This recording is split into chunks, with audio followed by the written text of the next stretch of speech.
as always, for listening. If you're enjoying, please subscribe, rate, review on iTunes, Spotify, iHeartRadio. Check out our blog at process2perform.com. Hit me up on Twitter, Mike168, or Process2Perform on Instagram. Check out our videos on the YouTube page, Process2Perform. Of course, Packers all-time leading rusher, my good friend and teammate, Mon Green, and I are hosting the On My Block Packers podcast every week. Usually pops out on Tuesdays. You can check out all things off-season now as it pertains to the Packers, but that's a fun thing to do. We are lucky today in our P2P interview series to have former NFL quarterback Brad Smith. Brad comes from Youngstown, Ohio, played quarterback at Missouri. Senior year, passed for like 2,300 yards, over 1,300 yards rushing. So he's one of the few quarterbacks, I think, in the history of the sport, at least at that time, that had over 2,000 yards passing, 1,000 yards rushing. Plus Big 12 All-American academic team. Am I saying that right? All-academic team. Drafted by the Jets in 2006. Played with the Jets until 2011, went to the Bills, and played his final season and a half with the Philadelphia Eagles. Has a wonderful son and daughter, wife Rosalind. Has these two crazy South African Borbals. Actually, only has one now, South African Borbals. Check those things out. They're absolutely amazing dogs.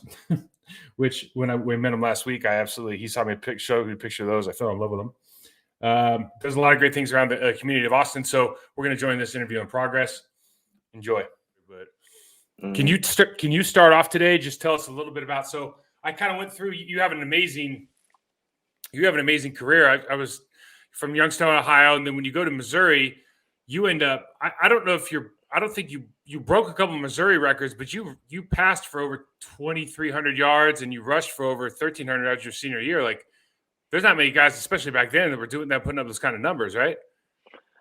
I mean, not that I was aware. I was just kind of, just trying to help my team. Are you one of those guys? Are you like Forrest Gump through your life a little bit, like with some of this stuff? Like I always say, I'm kind of Gumpian through this football deal, man. It's just things show up.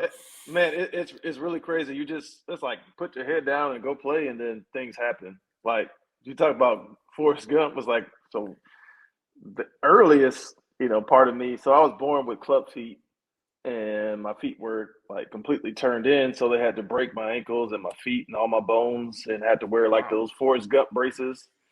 For real? And, what age was that? When I was a baby.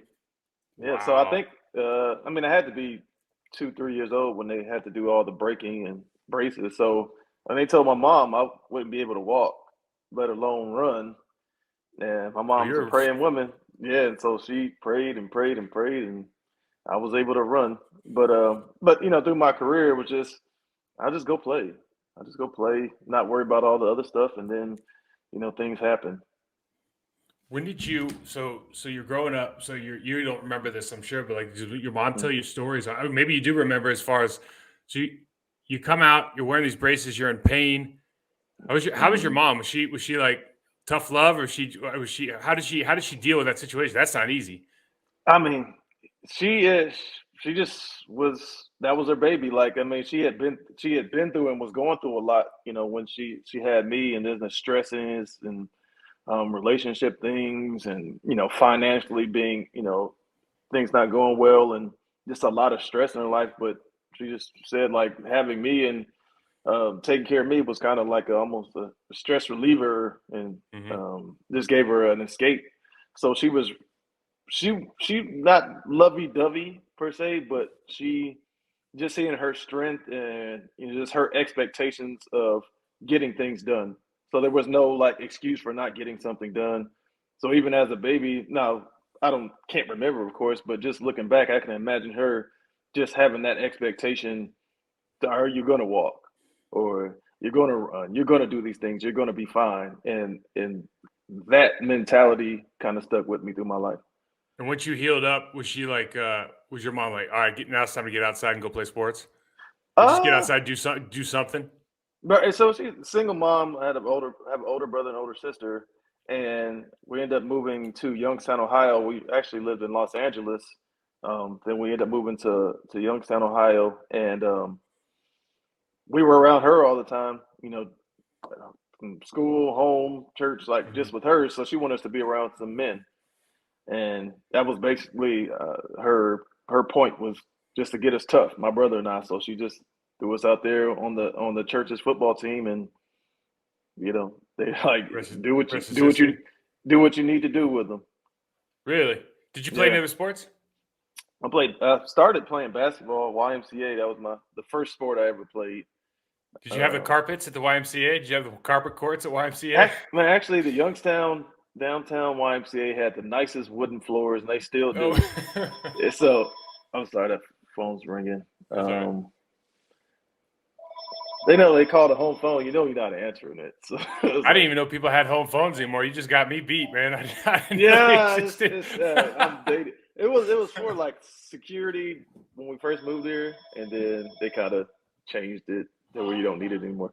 But yeah, playing basketball, I had my Payless XJ9000 shoes on, Yep. and thought I was a baller, wasn't very good, and then that was my first sport.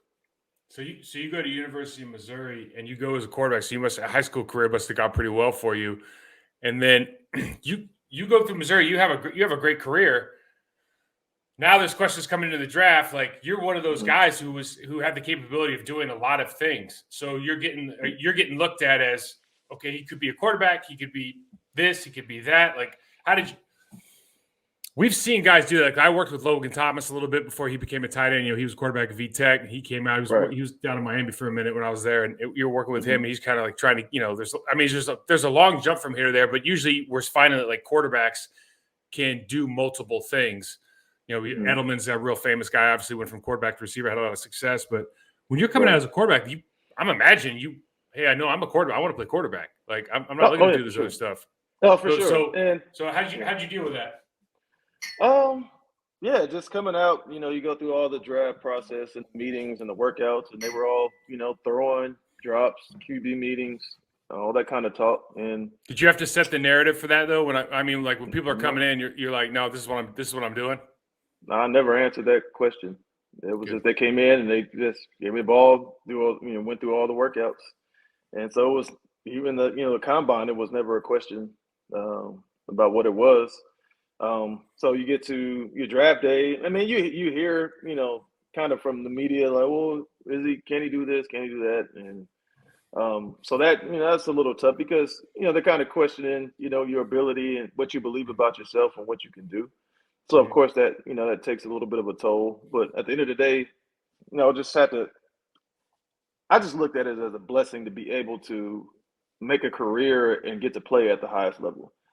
And I wanted to play quarterback, wanted to go out and win a Super Bowl, be a Super Bowl MVP quarterback. But then it became a realistic thing. It's like, can I take care of my family at this point? Like when I have my family, am I be able to make money and support them the way I want to? Or I'm going to just be so, short-sighted that I don't take advantage of an opportunity. So, draft day comes, you get calls, first, second round. Hey, we might take you here. Hey, what do you think about this? We'll take you with this next pick. And then, the first 3 rounds, it doesn't happen. And then the fourth round, keep going. Then the Jets call, the beginning of the fourth was like, hey, Mangini was like, well, we want to take you. We just want to take you to play, be quarterback, it could be receiver, it could be anything we kind of ask you to do. And I was like, what am I going to say, no? Yeah, so, you're a football player. We want you to play football. Yeah, I just want to play football. So I'm like, hey, let's do it. I got drafted in the supplemental draft, which is like a couple of months later, but it's a blind lottery. So you don't know, like they just call you at the end of it and they're like, hey, by the way, you got drafted by so-and-so. Like there is no, there's no pre-draft phone calls. Like people are, hey, we might take you here. There's no speculation. And I was on the West Coast. So you literally wake up and it was like 9 or 10 a.m. I can't remember what, but the phone call just rings. They're like, hey, guess who got you? And that's sounds great. There's no speculation. You said there was no reason to even get up early or anything. Nothing was going to happen until that time. There was going to be say if something happened or something didn't happen. That was it. It was very simple. And that's it. That had to be, man. That had to be a little nerve-wracking, at least not to have some kind of feedback, or maybe it was more relaxing, I guess. Well, I don't know any other way. I remember at the time I was kind of in the same boat you were. I didn't know what I was going to do. I was playing option offense at the Naval Academy. So right. They're like, yeah, you're going to be a lineman. And I'm like, if you say so. I'd never been in a regular stance before in my life. And yeah, so I was in the kind of the same boat. Like, I just want to play ball. Like, my dream was to be a pro athlete. You and I talked about this at the DCX concert, symposium. We just wanted to be pro athletes. And it's like, how are we going to get from A to B? who's going to give us the chance from A to B? Mangini gave you your chance. Ron Wolf and Holmgren gave me my chance. It's just, that's how it works. So you get drafted by the Jets. So you had Mangini, and you probably learned a lot, but you're slogging along as a team, right? Mm-hmm. Who's your quarterback coach at that point? Who are you in the room with? It was Brian Schottenheimer. Okay, so you had Schottenheimer. Okay, so back in the day, like he was a little bit of a name, especially him, and then obviously his father. Yeah, well, he was kind of getting going. I think. Oh, really? Maybe one of his first coordinator jobs. Okay. Yeah, so he was kind of getting going. So you have Mangini, and then you have Rex, and so with Rex, that I know you went into at least one AFC championship. That was in 2010. You went. I think you played the Steelers, right? Yeah, so we went to two. We played the year before it was the Colts, and then we played the Steelers. Okay, the Steelers game was the one where you guys almost came back. That was like you guys were down like 24, 26 to nothing, something like that. Yeah, it was a good. It was a comeback game. We came up a little short. We came up a little short. Yeah. So no, the Colts when we were up. I don't know if it was 14 or 17. My wife was, booking flights to the Super Bowl, and then Peyton Manning happened. And he had a tendency to do that. Yeah. So that changed quick. So then you go to the Bills, and with the Bills you have Chan Gailey, and then you actually spent some time with Chip Kelly. Yep. So that's four different. That's very different coaching styles, right? From Mangini all the way to Chip Kelly, man. Like, what did you? Yeah. What kind of buildings did each guy run? Like what? And then I guess I'm more interested really in what was the organization that you feel like you grew the most out of? Like what kind of methods worked for you? Yeah. What kind of situations worked for you? Man, that's an amazing question. That's a lot to unpack. Let's start, I guess, when Coach Mangini, he's a Bill Belichick disciple. So, a lot of those, that kind of very almost militaristic mentality, it was very evident. So I remember, from as rookies, we came in and they put us in dorms and we had a curfew every night. Like, guys just got drafted first round, made $50 billion. You got to be in the dorm room by 9. And that was in the off season. That was like, just got drafted in the off season, like July 4th. Really? We're in the dorm room looking out the windows at the fireworks, like, because we had a curfew. We had to be up at, early, and we had to do like all this mental military training, and then we had to memorize every person in the organization, definitely on the team, and then all the coaches, most of the staff. So we would be called out in the middle of a meeting. You had to stand up. Everybody stands up. You got to go one by one and name the entire room. All right. If you didn't name the entire room, it was, kind of got embarrassed, or you had some kind of penalty or something like that. So Coach Mangini was really strict on knowing your opponent, knowing your team. That's a guy who read a book on the military but was never in the military. Exactly. That's exactly what that is. I mean, I'm just telling you because I've been in the military. That's exactly what that is. He just read the book. Maybe. But then it was hard to kind of get along because you had never had that personal connection with them. Like, it was good stuff, but it just didn't have the next level of what it needed. So, we would have to know every opponent. We had to know the third string kicker, and then what he did in his spare time. He was a black belt in Taekwondo, like third. But that kind of set the foundation for when Rex came in. Our preparation level for that team was amazing because of Coach Mangini. Like, we knew, 3rd and 3 or 6, what this offensive coordinator liked to do. 3rd and long or backed up or whatever it is. All these situations, we kind of almost calling out things because Coach Mangini kind of made that a habit in us. Even though, we didn't really like it, but it was, I look back and that's one of the most impactful things that helped me in preparation. And then Rex kind of took that and, put that kind of let loose, have fun, and that kind of reckless attitude. And I think that's what kind of unlocked, those teams to have some success the way we did. It was just kind of let loose, take all that information, and now, do it and have your brothers back. And that was Rex's big thing. He was like, if we fight, we all fight. I don't care. Just everybody, you just fight. Somebody throws a punch, you throw a punch too. And It was like, And that was a tough defense too, right? I mean, I oh know you're an offensive player, but that defense, you had some guys on that team, man. There my were God. some no jokes on that team. Yeah, if we, Bart Scott, David Harris, Chris Jenkins, I don't know if you remember him. So I went to Carolina. Like if I was gonna list the top 5 reasons I went to Carolina, the Panthers and free agency, Chris is in the top 5 because I remember I played him 2 years in a row, and we played him the first game of the year on Monday Night Football the week before or the year before, and I remember thinking to myself in the locker room, we won that game, and I was like, man, that is literally the hardest game I'm gonna have all year. There's no way I'm gonna have a harder game. Yeah, he's unbelievable. Then you put Jason Taylor, Darrelle Revis, Antonio Cromartie, Jim Leonard, like all those dudes. And like I think if we'd have won the Super Bowl any of those 2 years, they would have went down as one of the top 5 defenses of all time. Just the stats they were putting up, what they were doing to people was unreal. So Rex just kind of unlocked that with his personality and just kind of his attitude. Then we go to Buffalo, and Buffalo was different for me because the Jets had this big investment in, whether it's you taking care of your body mentally, physically. It was just they spent a whole lot on, it was the massages, ART, stretching, yoga, Pilates, everything you could possibly imagine to help you be at your best. They invested in it, and you were always ready to play.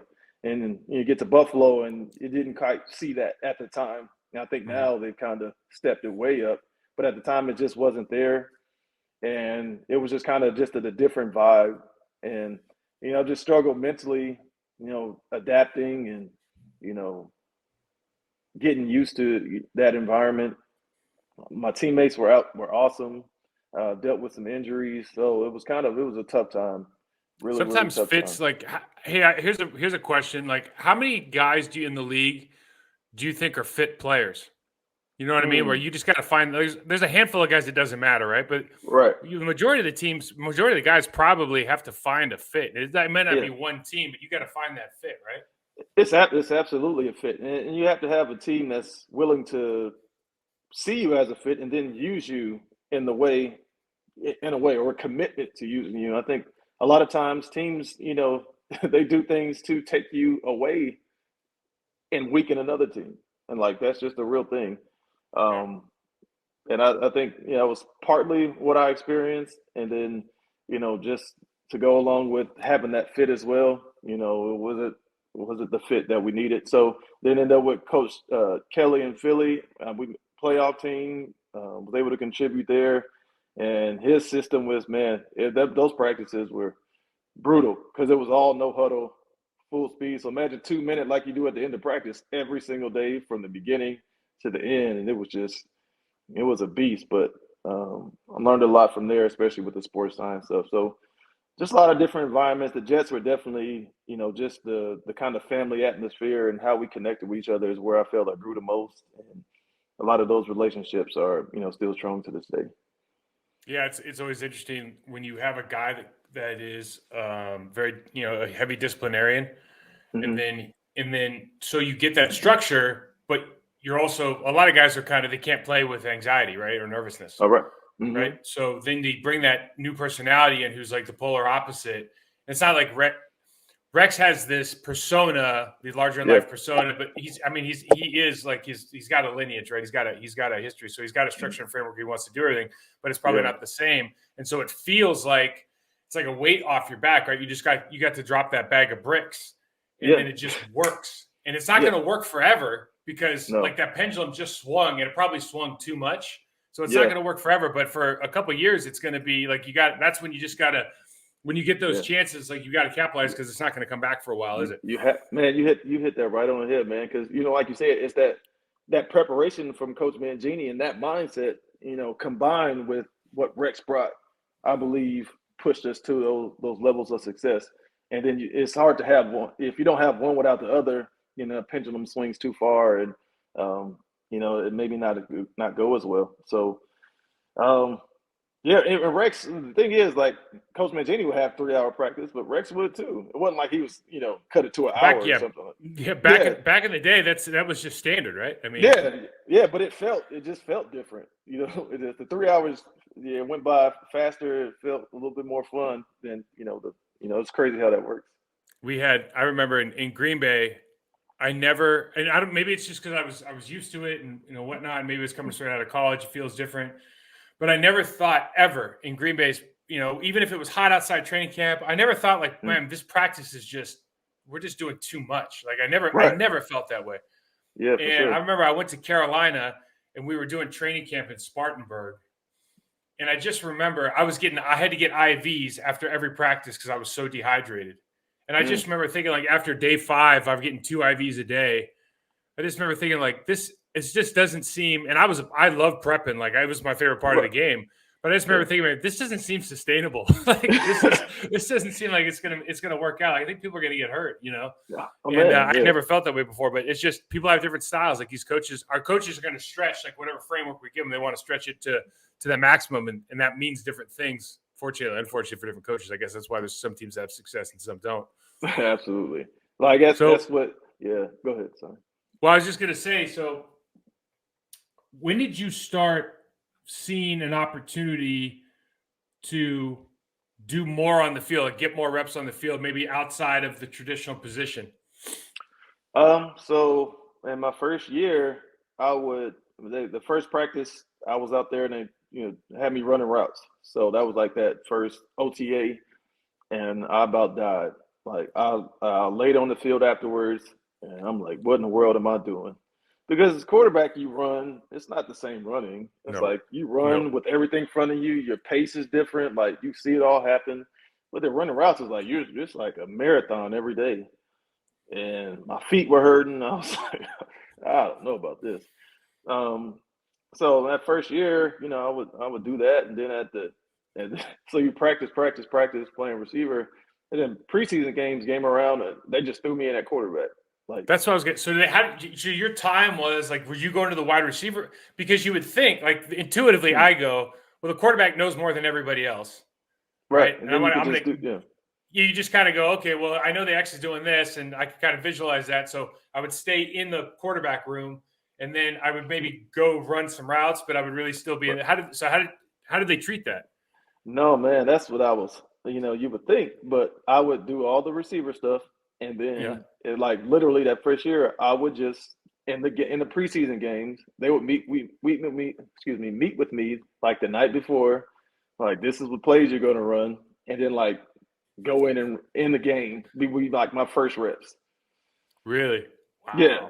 So it was like, you appreciate the opportunity because like, man, I want to play quarterback. I want to show and look good and do it right and maybe earn an opportunity, but it was like at that point, it's dudes that practice every single day for hours and hours that struggle. I would say in the moment, you probably didn't feel like that was a fair opportunity, right? Absolutely not. But I was like, I'm not going to say no.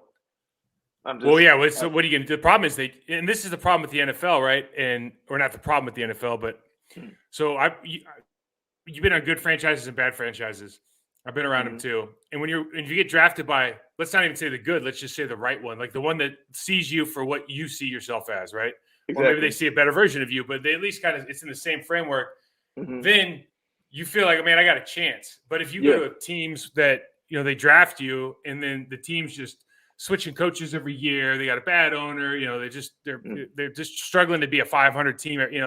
I see those guys, poor coaching, poor development.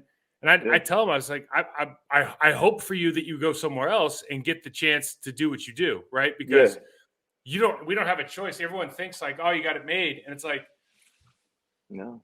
It's kind of like the baseball lockout right now, right? With all the all the fans are thinking about it. It's like, why do they complain about all the money they make? They make average $4 million a year. And it's like, dude, when you've worked your whole life to do something, we're not trying to do it because we want to make, like, you weren't trying to play quarterback because you want to make more money. You want to play quarterback because you played quarterback your whole life. Like that's what people don't get. that's what I know. That's how my body was trained for years. That's how my mind is trained. That's how it all is. What just because he's trying to prove. I'm not. That's just who I am. It was what I do. So it was. What do you think is? I was trying to explain like the level of intellect of an NFL quarterback. Everyone says like that's probably the hardest position in sports to play, right?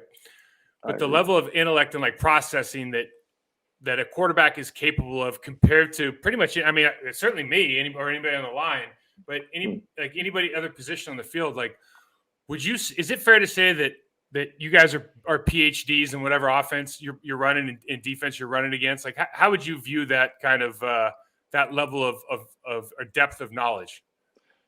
I agree. I think there's different levels of PhDs. I think you got some with master degrees, and the Tom Brady's PhD or master teacher level type guys.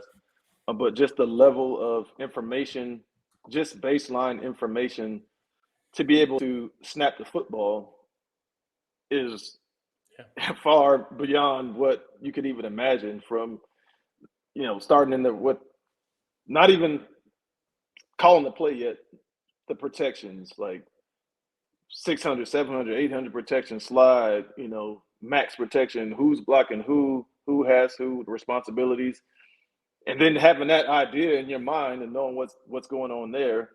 And then you get in the huddle, and then you you have to call the play. Like people understand how hard that is a lot of times with all the words you have to know, all the route concepts, all the adjustments to those route concepts based on the coverage that they might give you or what it looks like, what you're thinking about, who you giving a hot route to, all that kind of stuff. So you're in the huddle trying to thinking about that, spill out 1,000 words to the huddle, and then break the huddle, and then now you're processing all of that information. So not only just having the knowledge that you need to understand what you're doing, like just so you can communicate it, but then the ability to process that in a split second before the snap, making it happen. And then as the ball is snapped, to be able to, your mind has to think so quickly and has to think ahead and the process. And so these guys that play at such a high level, they make it look easy, but my goodness, that's why people think it's the hardest sport. And hardest position in sports, because the information, the baseline information you have to have for one, and then two, the processing speed that you have to be able to play with has to be next level, not to mention your physical ability to actually execute the job. And then you don't even talk about like taking a 5-step drop and not like dropping the ball to your waist, like little things like that. Like that's not a natural thing. Like that's not a natural thing to do. That's extremely hard. And you're doing all this other stuff. And oh, by the way, that has to be automatic. Otherwise, it don't matter what you read because you're going to get it wrong either way. Right? You don't have a chance if you don't even have that baseline of physical discipline. Like, it's not going to work. What did you? So let's say on a play, as you evolved as a quarterback, right? As you started in high school, you go to college. You're in the pro level. As you evolved, I'm talking about from the shoulders up now. Okay. Mm-hmm. When you break the huddle, and it's let's say it's a pass play, and you got a man beater on the left and a zone beater on the right. Mm-hmm. Can you just take us through, not at maybe a 30,000 foot level? Okay, what are the four things you got to know right now, pre-snap? Okay. Yeah, so this is actually where playing other positions helped me, because I had a better idea on especially wide receiver routes adjustments. So first thing I got to know when I break the huddle is, do I have everybody blocked? Do I have everybody blocked? Am I protected? And then if I don't have everybody blocked, how much time do I have based on the defense to get the ball out?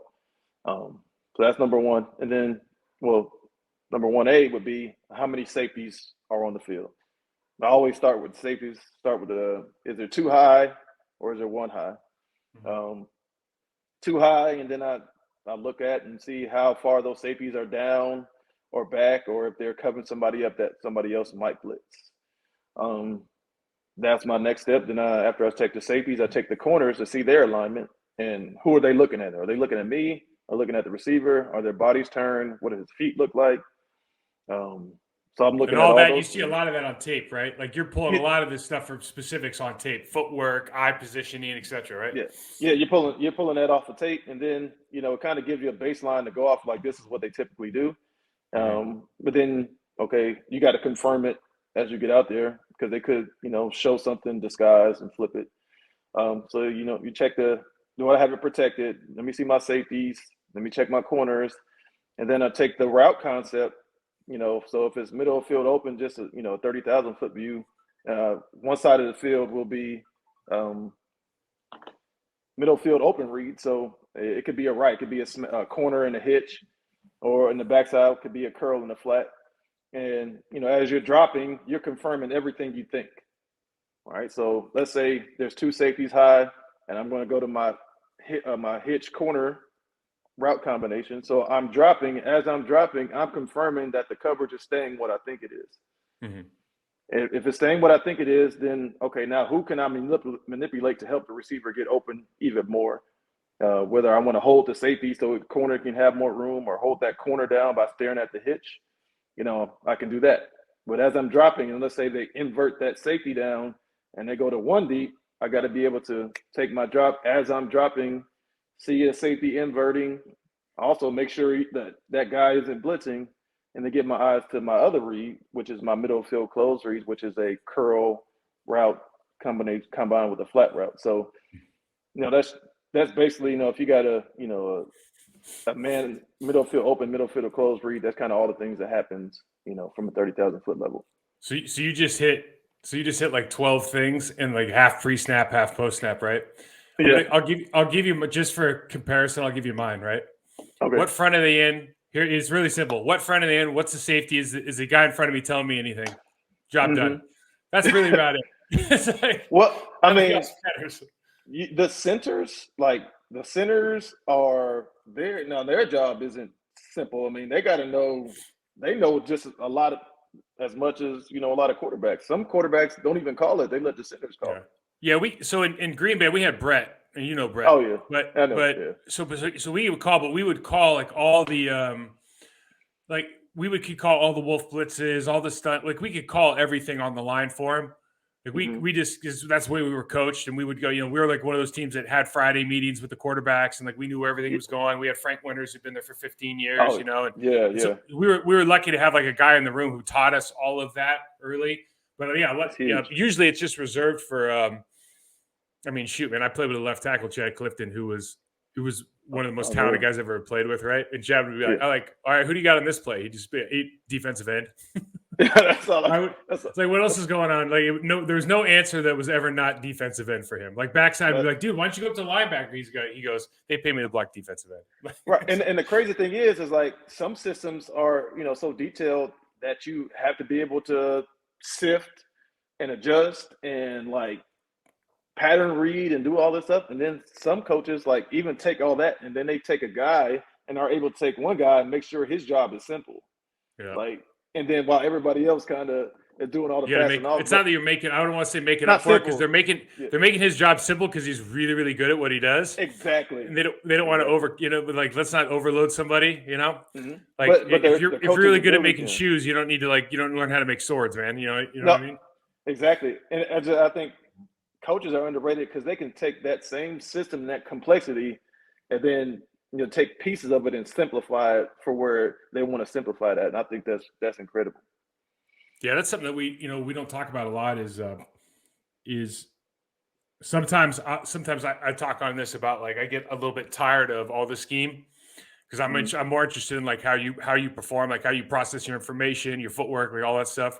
But there are some absolute, like, we'll just call them scheme geniuses out there that are just super impressive. Like Kyle Shanahan's name is always out there now, like the way that he can manipulate a team.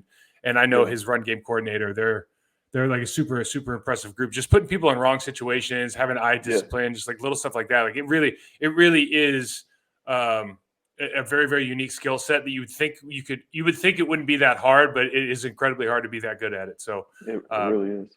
We're talking about teammates, man. Like who do you think? Who are your favorite teammates of all time? You've been with some characters. I've been with a lot. So you were naming the Jets guys, man. I was like, oh, Bart Scott. I mean, all those guys, man, unbelievable. Yeah. They're all special to me in different ways.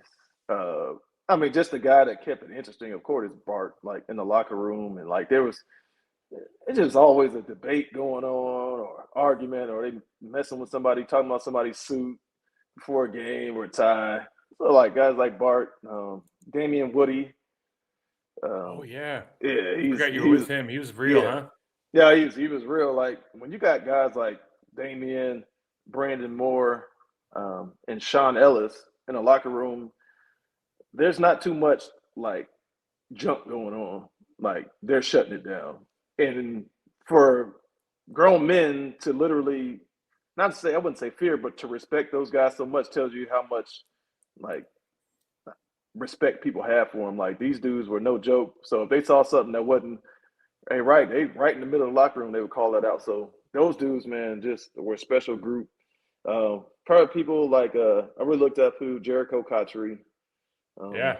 I think coaches for the Panthers now play receiver, the Jets, the Steelers, and the Panthers. Like he's just as a man and what he's able to teach me and how to put football in its proper place in life just by watching him. Somebody I really look up to. Jericho, and then my good buddy DeBrickashaw Ferguson, How left was tackle. he? Good dude, obviously. He's a good dude. He's a good dude. Just he's quiet. He's very cerebral. It's like, man, he was like, you think this dude? You think he would be like he's doing, like a banker or some kind of businessman? Just his mind and ability, his intelligence was off the charts. And then we spent time, a lot of time together. Then Eric Smith, he's the played safety with the Jets. Just the guys I, has probably spent the most time with. From a guy that, from a prep standpoint, from a guy that just like this guy's doing business a little bit different as far as like his preparation. Did you have guys around? Like I had a couple guys when I got in the league. I was like, you just kind of watch out for, like, they're doing stuff a little bit. They're just doing a little bit more, right? They're staying an extra. You talked about it. You're staying a little extra hour. You were talking about coaches' dinners, right? Staying for coaches' dinners. Yeah. Like guys are just staying a little bit longer time, spending more time in the room, watching more film. Guys just knew tape more. They knew more about the defense. Did you have guys like that? Like I was lucky to come into the league and have two vets in the room that would just kind of like teach me how to do stuff, even if they didn't even know they were teaching me. Sometimes I would just kind of do whatever they were doing. Did you have guys like that in your room? Oh, for sure. I think the biggest thing, so film-wise, there was some of that, but I think more so was on the field and kind of like just mentality. I mean, Jericho was that guy for me. Just the professionalism and attention to detail when you're at work, and then be able to make best use of that time. Sometimes we aren't completely locked in. Sometimes it gets mundane, and then it's like you miss a lot of stuff, but just the ability to really lock in on every moment, every detail, every rep, every warm-up, all of that stuff was just mind-boggling watching him. And then when you compete against a guy like Darrelle Revis every day, like you couldn't just get up there and go through the motions or try to just, mess around. You would have to be prepared. So I think that competition, watching – just knowing every day I got to go up against Cromartie and Revis, or I'm playing against that Bart Scott, David Harris, and Jim Leonard. Like I got to outsmart them. I got to athletic them, outskill them, in order to have some kind of success, even in practice. So Jericho was that guy for me, and then the defense really pushed me as a player, as an offensive player. Like if I can beat them and if I can make a play against them, then I have a pretty good chance. When I get an opportunity in the game. Yeah, it's gonna be a lot slower, right? Because like you just named a litany of what I would consider like big, really, really big time players. Yeah, for sure. Do you so you have two kids now, yeah? Yep, two. So are you involved in youth sports? I am. Are you as a parent or as a coach or as both? As both. So I try. I don't want to coach my kids' teams. I don't like. My goal is to be that dad stands on the sideline, just plays in the backyard with the kids and kind of talks about the stuff afterwards. But I also saw the opportunity to spend more time with them and to really, on their formational years and foundational years of playing sports, being able to really instill in them the things I feel are necessary and to filter out the things that are unnecessary. And I thought that was more important than my comfort. Talk about those things a little bit, Brad. Talk about what you mean specifically, because that's what the parents are always trying to figure that out, right? That's the big question. Yeah, and is people talk about what you want your kid to have the best opportunity for success, and people who say they don't are lying, because if they go out there and the kid's not playing and your team's winning, all right, they don't care. Like, why isn't Johnny playing? So Right. at the end of the day, people care more than doing, and I definitely care. I want to win because I'm a competitor, but what I don't want is to conflate winning with success at this age, Yeah, that's good. because at the end of the day, it's are the kids that I'm coaching, did they learn to be a better young man or woman? Did their skills improve, from the beginning of the season to the end? And then are they able to take these skills that they've been taught with them as they move on along their athletic journey? What I didn't want for my kids, and I don't want, is to be stuck with people who kind of cut corners to win. So if I can just go out and teach you plays and schemes and all kind of stuff just to scheme my way into success. Especially in And flag football, right? oh, Especially yeah, flag. yeah. And I got a tremendous amount of respect for flag. Yeah. It's helping bring football back and keeping it relevant and kind of a nice little tunnel to football. So I mean, I appreciate it for what it is, but I didn't want to just be scheming. I can run a play and execute it and go win some tournaments, or we can really get down to the nitty gritty foundational skills, body movement, body positioning, mindset, hard work. And then, we keep building those things up. And as you get older, like now you have a foundation to take and you can put into any scheme that you want and have success. So my thing is always, I'll take whoever, the kid that nobody wants, the kid that your team cut, the kid that you use as a blocking dummy, because those are the kids that they love the game, they want to play, and I'm just glad to be able to teach them. Yeah, it's. I think that when you're done playing, oftentimes like you just want to be able to give back because the sport gave us so much, and you just got to figure out like what capacity it is, and it might not even be the same sport, right? But you just want to give back to that community, and you talk about it. You talk about I always talk about. It's like a basic equation is you just want to improve their technique because technique improves decision making. Decision making allows them to execute scheme at a higher level, right? So whatever you teach them now, if you just focus on be the best at the basics, and honestly, if they just keep that idea, I want to be the best at the basics. If I walk into the weight room, I'm going to learn the compound lifts, and I'm going to be really, really good at them, right? Yeah. If I walk onto the field, if I'm a linebacker, I'm going to have the best footwork. I can stack and shed, and I can tackle better than anybody else. Right. Mm-hmm. It's just like, it's super, it's like really, really easy. And we skip steps. Yes. And so having youth coaches that are not willing to allow their athletes to skip steps, like that, to me, that's it. Like when I watch flag football, I remember I told my son, I was like, dude, I don't care if you play flag anymore. Cause we were playing the San Diego League. Yeah. And these parents were like the things that they were running on offense. I'm like, this isn't even football. Like, what are we doing? Exactly. They do like 27 handoffs, so you don't know who can throw it and pass it. And the kids are like 8 years old, and the parents are high-fiving at each other, and the coaches are chest bumping in the air. And I'm like, I don't know what we're doing. So you're running a slant route where the center is, and like throwing it under, like man, it's tough.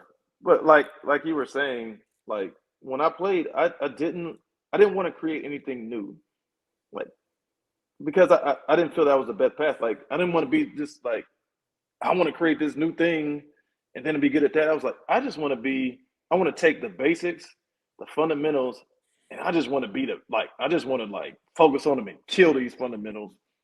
Like, and then I can add my own little twist after I get real good at them. But like, I just wanted to be, like you're saying, just be really, really good at the fundamentals.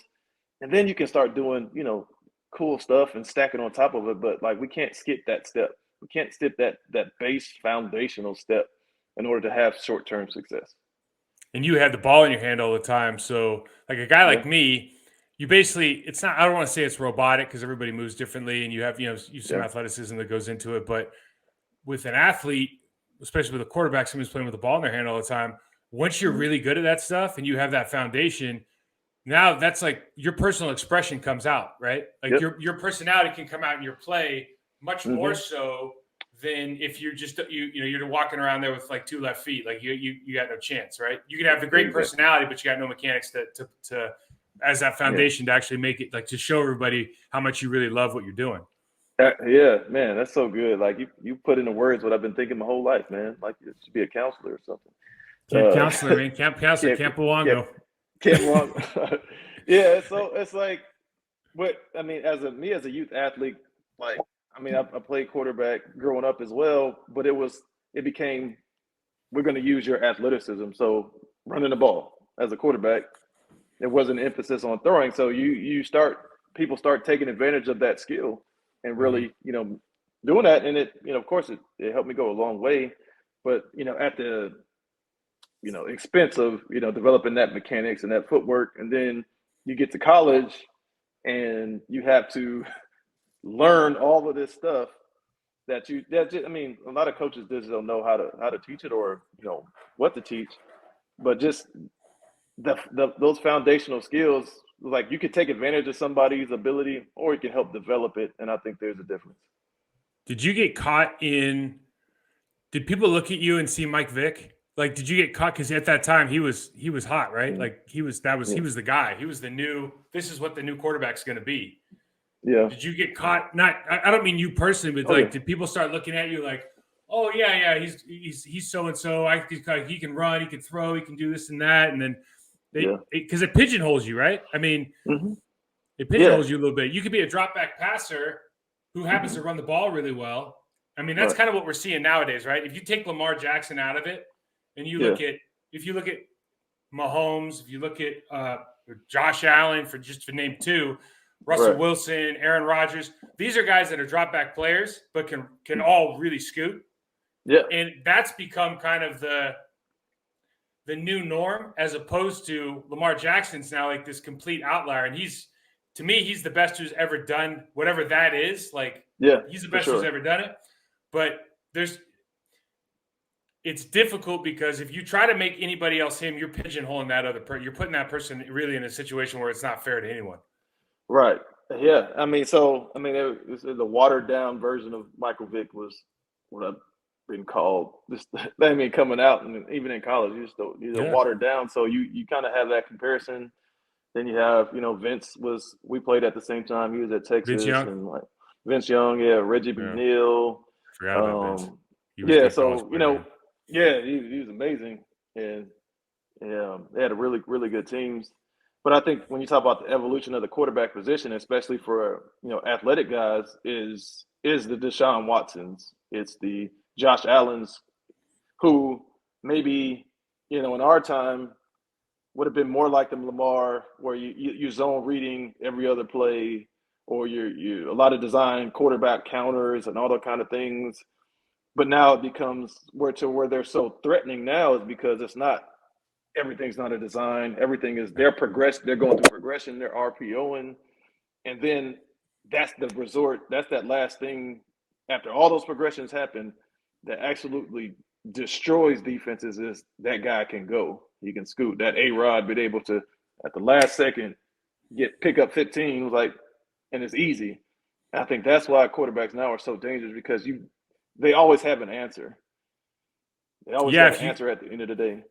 If you just look at it rationally from an offensive perspective, if I have to keep somebody to spy my quarterback, whether it's a linebacker or if I just drop one of my rushers, like if I have to spy somebody, I've just created a mismatch somewhere if I can throw, right? Like we're assuming they can run. If they can throw, so like the whole, like to your point, the whole idea of doing all the other stuff and not focusing on the arms, the arm talent, right? Just letting the athlete be an athlete, but focusing on the arm talent. Like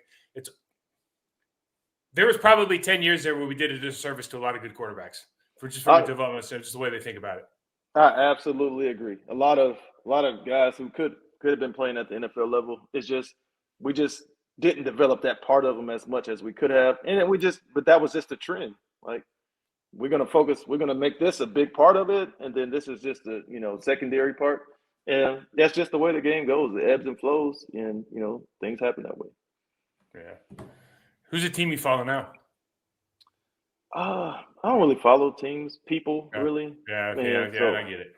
yeah. I mean, Same, I'm same. always a Jets fans. Always, because that's Jets teams because it's always that was my first one.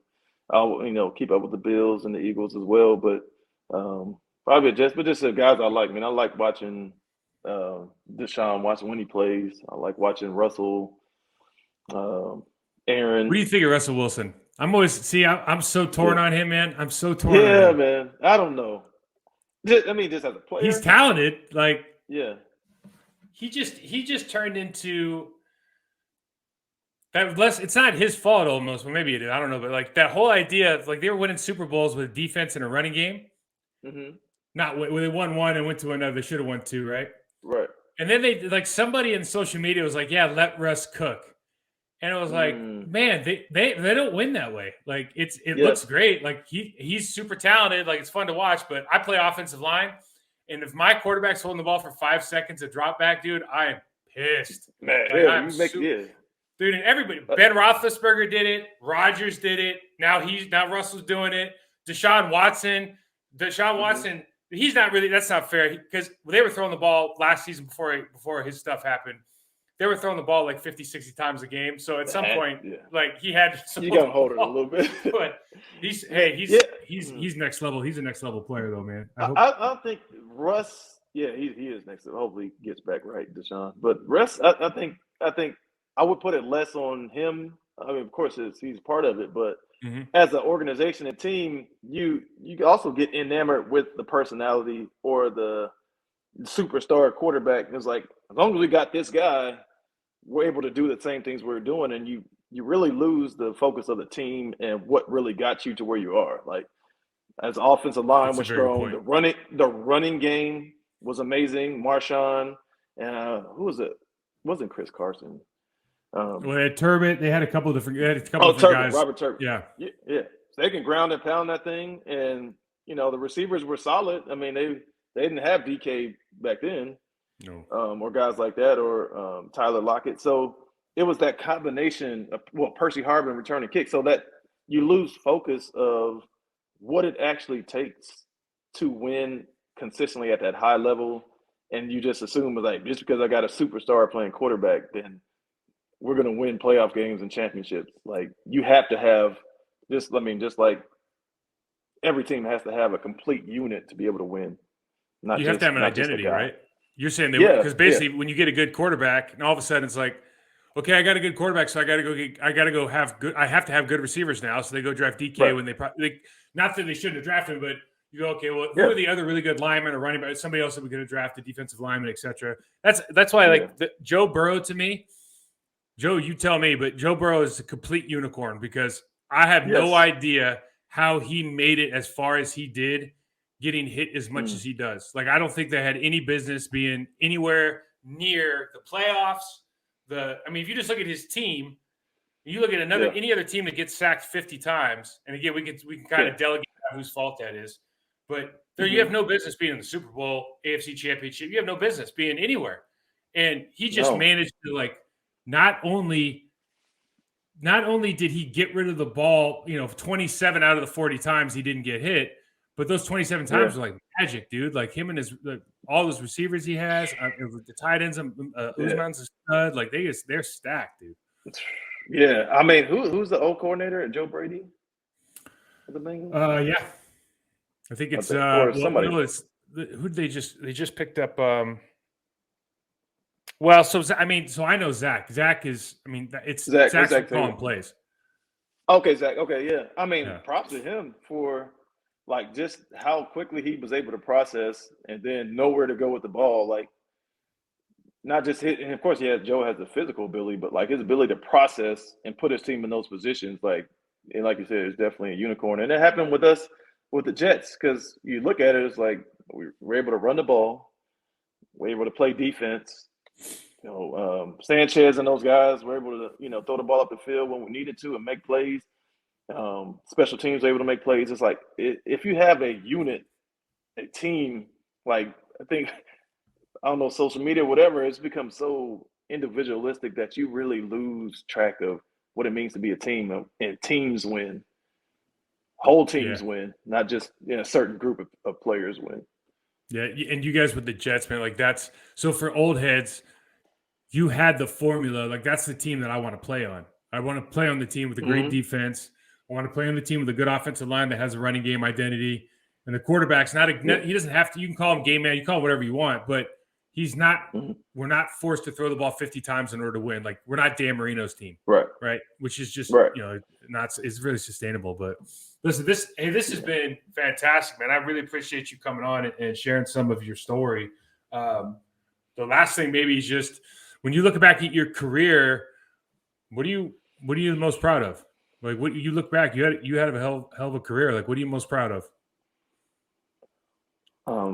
Man, I'm very grateful that I got to be a part of this fraternity with guys like you, Mike. Like it's like an NFL guy when you walk in a room and a guy who played, and it's like an instant connection and like this instant like rapport that you build, and like that's special to me. Like everybody doesn't understand what it takes and what you go through. And that's probably one of the most things I'm proud of, to be able to have worn that shield, to be able to represent, my family, and to be able to know you can go anywhere and connect with guys like you. And then at the end of the day, honestly, just to be able to take care of my family. I was able to carve out a long enough career, and God blessed me to be in position to make enough money to take care of my family, and those two things mean the world to me. Yeah, it's well said, man. Well said. Well, I always say this. I don't know if you've ever done this, but you ever walk through an airport and you see a dude you played against? Like for me, it's like I see D tackle or somebody like right that, and just for a minute, your eyes lock, and it's like. It's like respect. Yeah, like that's the best feeling. Like it's the best. Like we're old and everything's can't barely. The other dude's limping. My shoulders hanging down, but we're like, it's just a good feeling, man. It's just a good feeling. So, hey, it is. Check out Brad at Real Brad Smith on Twitter and Instagram. Follow him, Brad. Thank you so much for being on. This was really awesome. Man, it's my pleasure, man. Thank you for everything you do. Keep on doing it, man. We need it. Right on. All right. We'll check everybody later.